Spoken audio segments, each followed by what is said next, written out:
Good morning. What's going on? All right, let's go ahead and start this thing like this a little different today. All soldiers are entitled to outstanding leadership. I'll provide that leadership. The NCO Creed. Uh, our lives begin to end the day we become silent about things that matter. Martin Luther King. It is more important to do than to want to do. I don't know who that author was, but all three of these people are speaking to the same thing, right? Let's go back and start with the NCO Creed. All soldiers are entitled to outstanding leadership. I will provide that leadership. All right. How are you providing that leadership if you're seeing things that is counterproductive? And when I say counterproductive, corrosive to your environment and to the thing that we're supposed to stand for, our army values, our personal values, um, all of these things. How are you providing that leadership if you ain't doing nothing about it?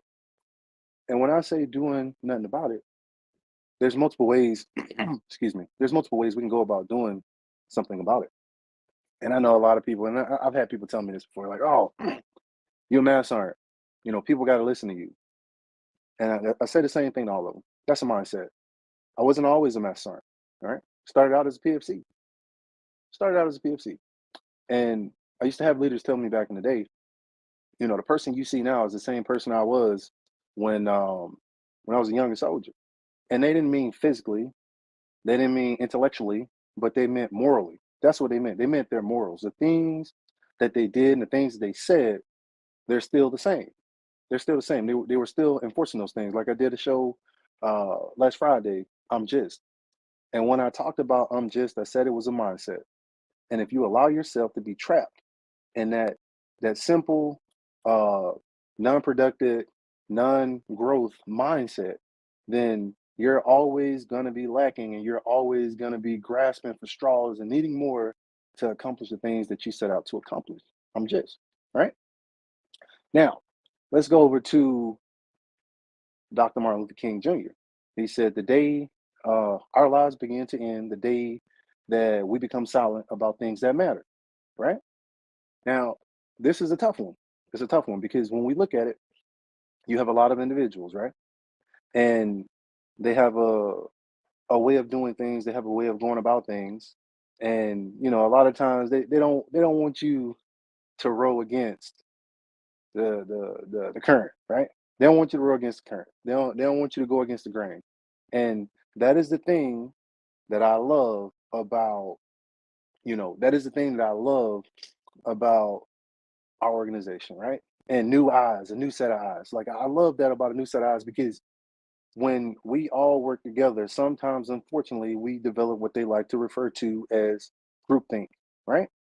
And when you look at groupthink, it's because we're all working in the same direction, we're all trying to accomplish the same goal. Like we become like-minded. And that's good. That's good for the most part, but it's not good for everything. And that's why we PCS every so often so we can mix it up and make sure that we have the best lines in the best place, you know, uh, making sure that we're moving forward, we're thriving, we're bringing new ideas in, new blood per se, for the lack of a better term, right? And what those new eyes are supposed to do is those new eyes are supposed to come in and say, hey, you know what? Here is something that we may want to look at, not because it's different from what I've done before, but because it's just a different way to look at it, and we may be able to accomplish something that we weren't able to accomplish in the past. Right? John C. Maxwell talks about lids. Right? He says uh, the uh, the ability of the organization to move past a certain point is going to be directly connected to the leader's lid. All right. Now, the leader's lid, like if we were to talk about leadership ability on a scale from 1 to 10, 10 being the highest, if you are a 6 and you're the leader, guess how high your organization is going to be able to go? To 5. Nobody's going to be able to pass you. And this is why we switch leaders in and out, right? We switch leaders in and out so that that organization can continue to grow. And that's the lid piece, right? And that's what a new set of eyes would do. Let's look at it from a different standpoint. Let's talk about the QA and the QC process, right? Quality assurance, quality control. Now, the quality control is the job of the individual and the organization who has a task to complete whatever it is, right? So if I were to be working down at Ford, the Ford warehouse, and I'm on the assembly line and I'm pushing cars out, right? There's going to be a quality control process. And with that quality control process, our job as a company, you're my customer, my job as a company is to ensure that things come out of the factory the way that they're supposed to be, that you get a good product. Now, look, here's the other part, the quality assurance piece. The quality assurance piece is that authority, the individuals who are going to come down and they're going to check your work to make sure that your quality control process works the way that it's supposed to work. That's all quality assurance is. And anytime we have an inspection or whatever, the people that's coming down to inspect, that's what they're doing. They're doing quality assurance. They're ensuring that your processes and the things that you have in place work, that you are able to indeed do what is necessary, that you are within the parameters that have been prescribed prior to you doing whatever it is that you do, right?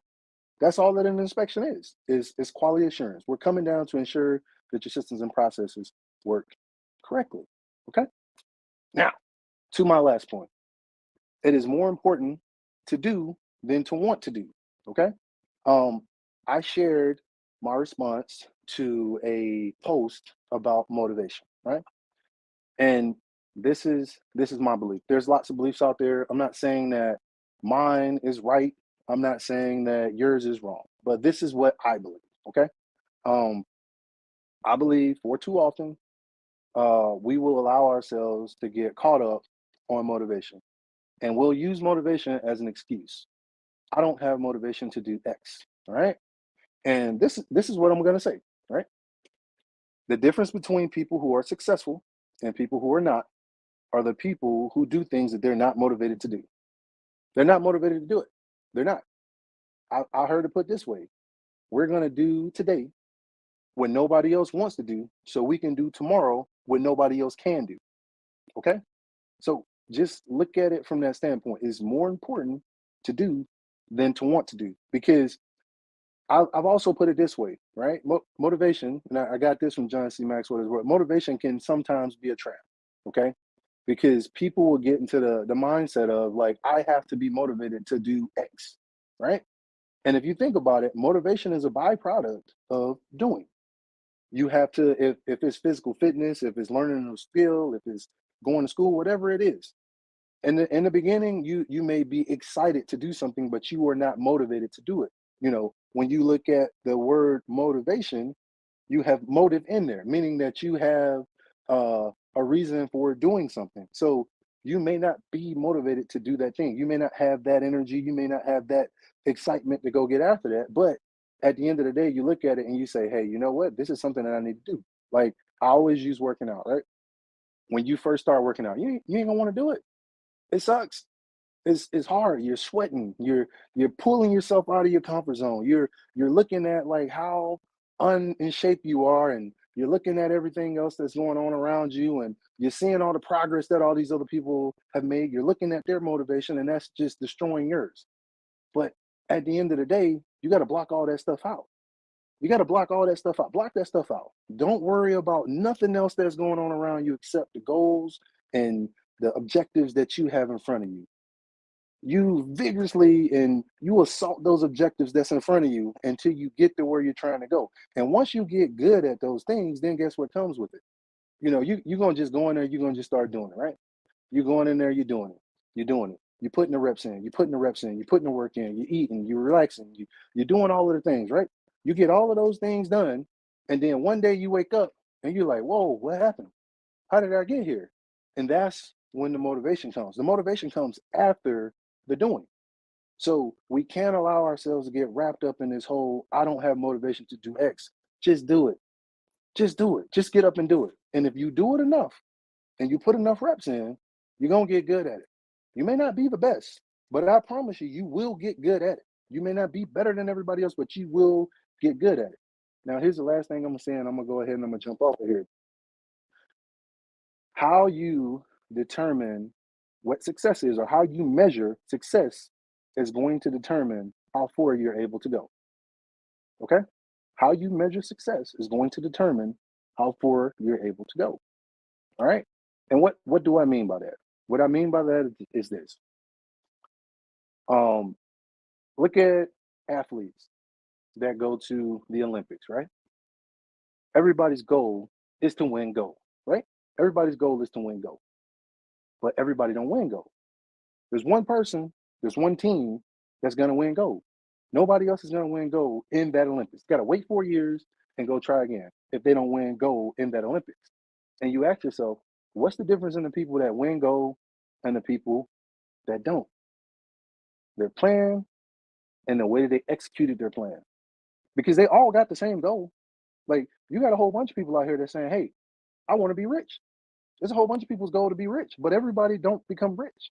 The difference in between the two populations is their plan and how they choose to execute their plan. And then when they come and reassess their plan to adjust to get within the parameters of where they want to be at. Okay. There it is. All right. Look, I'm gonna go ahead and hold on. Let me give a shout out to my people that's on here. Uh how you doing there? Mona Walters, Sergeant Major Griff, I see you out there. What's going on? What's going on? Arizari, what's going on, my brother? TPSGL in the house. Woo woo. Hey, sir, I see you out there. Marcel Jackson and Kimberly Pittman. Hey, thanks for joining us this morning. All right, look, I'm gonna go ahead and jump off here. Look, you are important, you matter, and don't let anybody make you feel as if you're insignificant. If you do, get into the inbox. We have people here to help you out. The NCOPD Live team is here to help you out. Let's Talk About It is here to help you out. And the Women's Intentional Podcast is here to help you out. Look, I mean that. You matter to me. Look, life is a choice. I'm depending on you to choose well. Odds are signing out. I'll be talking to you soon.